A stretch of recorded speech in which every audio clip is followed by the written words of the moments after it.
I'm here with prolific writer Mr. William Gittens, who is chatting about his writing career.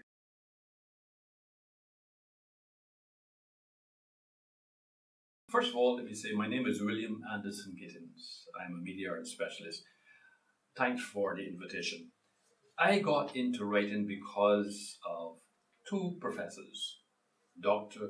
Oscar Muscarillas, an Italian professor, who was teaching me children's literature. And he was impressed by my work and he encouraged me to continue writing.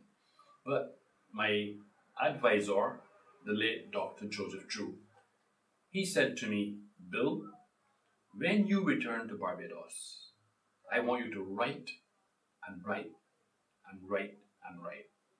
I never understood the significance or the importance of what Dr. Drew said until I returned to Barbados. So in 1995, 1996, I was at a crossroads in my life and I wanted to do something more meaningful and more productive. And the thought came to me that I should explore writing. And I started. And between 1995 to 2022, I've published approximately 287 books, the first Barbadian to have published so many books. What I discovered that once you have been smitten with writing, it impacts you to the extent that you must continue. And I have a love for writing, and my focus is culture. Culture is a way of life. And I'm able to take simple things and pull them apart and provide something contextual. So I would encourage anyone to start writing. It gives you an opportunity to express yourself in ways that you never thought you could.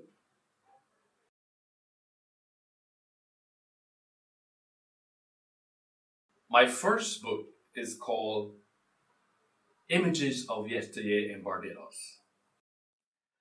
Here in my hand is another copy of another publication of my book called Images of Yesteryear in Barbados, Volume 1 and 2. This image will always be a memory for me because at that time, my parents didn't have water attached to the home, so we had to go to the standpipe to collect water.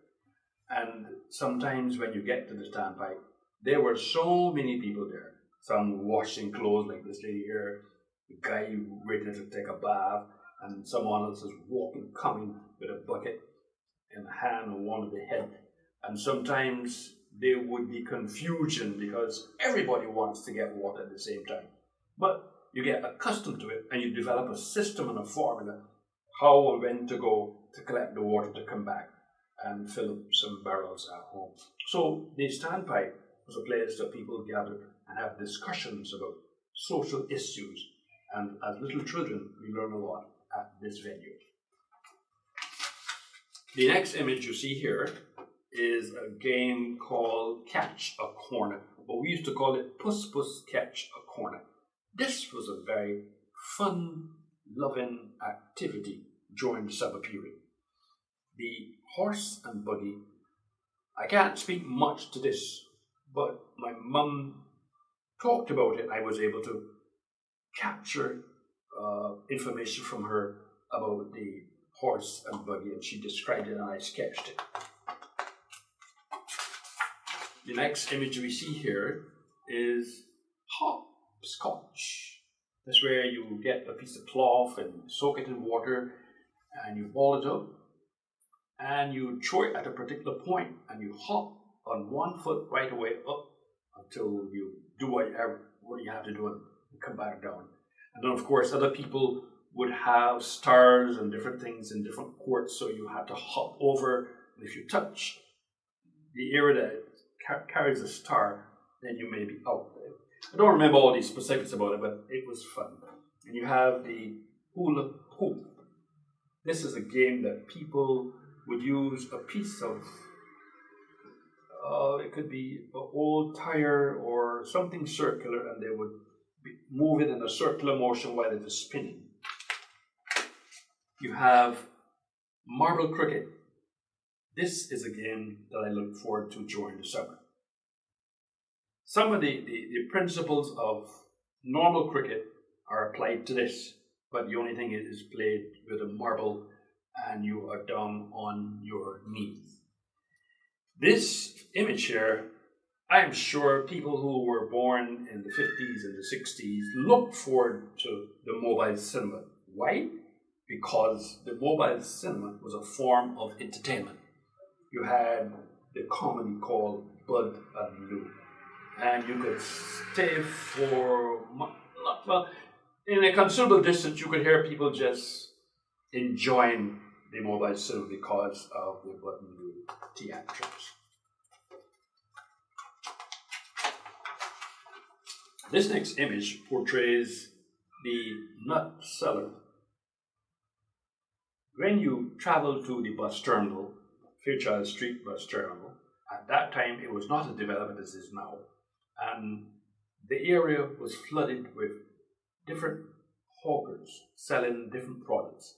And some of them, in particular the nut seller, she didn't only sell nuts, but she sold Class C and things like that. And people look forward for those occasions. Now, with this image here is very special to me, Ready Fusion. Ready Fusion was like an entertainment section, or well, it provided a form of entertainment because it played music and stories. On evenings, you would hear a story. Not Dr. Paul.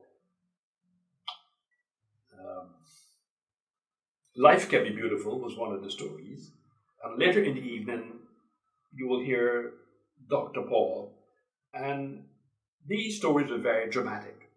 You didn't have a television, but you had to use your creative skills and imagination to kind of extract what it is the producer is trying to tell you. The next scene you have here, roasting breadfruit. This is an activity that most people look forward to during the summer. You go on, you get your breadfruit, you prepare it, and you would roast it. Some people would cut out it in the center. They would take out. They would cut out a part of the center, place some salt meat inside, and put back on that part and put the breadfruit to roast. And that was enjoyable. And then you have the stick licking. This was an event that people look forward to see these two guys just managing stick licking. It was beautiful. Then you had sucking sugarcane. Most people look forward to sucking sugarcane. The people of Barbados look forward to the agricultural laborer. The agricultural laborer. Agricultural production has been the primary occupation of the early settlers to Barbados, not just for local consumption, but for export to England and for trade with other colonial territories. Much of the landscape, therefore, had to be transformed from natural ecosystems into agricultural ecosystems. The same comprised of large monospecific plantations such as sugarcane, small-scale vegetable, root crop, and pastures with livestock. It is a fact that Barbados spends $2.1 million daily to feed itself. Further, the Ministry of Agriculture has some major concerns. For instance, capacity building, developing a closer relationship between farmers and the market, working to decrease levels of predial larceny through adequate legislation, increase investment in the sector, linking agriculture to valuable sectors such as tourism and manufacturing, and exploring the introduction of technology to the sector. So in that book, I portrayed the donkey cart, the mobby woman, the roller, all the things of yesteryear I tried to capture. And that book did extremely well because it brought back memories. It catered to nostalgia, hot scotch, and things like that people enjoy.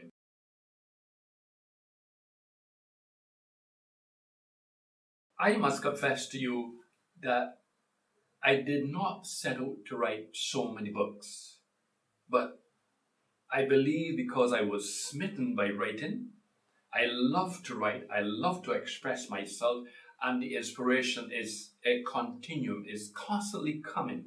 So, because of that interest and the subject matter, I am challenged to continue writing.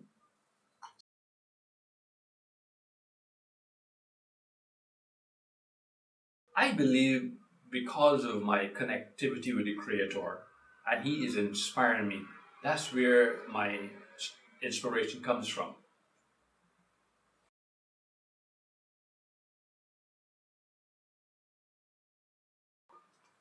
How long it takes for me to write a book? It depends. If I have access to information immediately, the process wouldn't take long. But if I don't have access to information or have difficulty trying to source that information, it will take me much longer. But I already have skeletons, templates set up on my laptop, which only certain things will change, like the subject matter, but then going after the information and putting it together. And once I'm excited about a topic, it flows. It isn't difficult. So, like the book, my first book, that took me about a month to put together.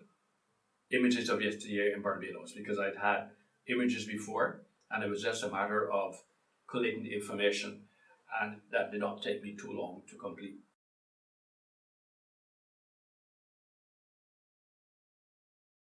Yes. And what I've discovered, once you've developed a system and it is working for you, you don't change it. You may make some modifications, right? But you continue with the system that is working for you.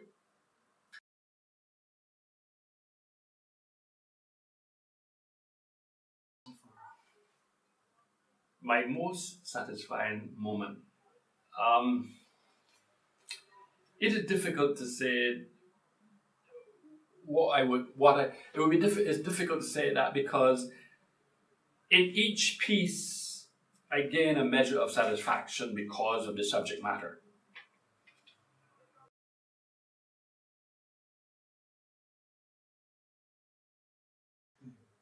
I see myself as a continuum, constantly working, enjoying it. Plus, I'm also a retired person. I work in the civil service, so I'm not retired. And I'm taking this time to utilize my time wisely. And each time I finish a piece, then, or before I could complete something that I'm working on, another idea comes. So I start on that, and then return to what I'd started before.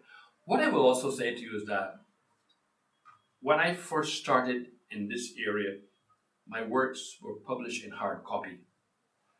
But what I discovered, I could not meet the volume of people that I wanted to meet. So I made a change to go from hard copy to e-publications. As a result of going in the direction of e-publications, my work is now featured on academia.edu. And since I did that, I discovered that I was able to reach a wider audience. And academia.edu, they cater to academics. And so far, my publications are featured in 1,532 cities, 147 countries, 717 universities. Because of the volume of work that I have produced, academia.edu invited me to review papers. What I've also discovered is that my work is also featured on Google Scholar. That's a large audience. What this is doing for me and for us as Barbados, it is putting Barbados on the map some more, and more people are getting an opportunity to learn about Barbados because I'm promoting culture. What I also wanted to do was to get into other areas. So I thought that it would be good to produce podcasts. And my podcasts, as a matter of fact, I have produced 154 podcasts. These podcasts are featured in 91 countries, 910 cities in Africa, Asia, Europe, North America, South America, and Oceania. These podcasts are translated into Finn, Spanish, and Ukraine language. So a lot is going on in my life. I'm writing publications and also preparing podcasts.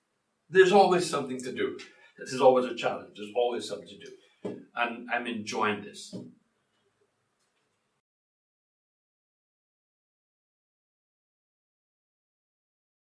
My motto is DevGrow. Somewhere along the 1972 corridors, I was occupying a philosophical space. In this space, I was inspired to develop a portmanteau, Dev and Grow. This tool, portmanteau, allowed me to blend the songs and combine the meanings DevGrow, which is my ideology. And by the same token, it makes up my company name, DevGrow Media Arts Services.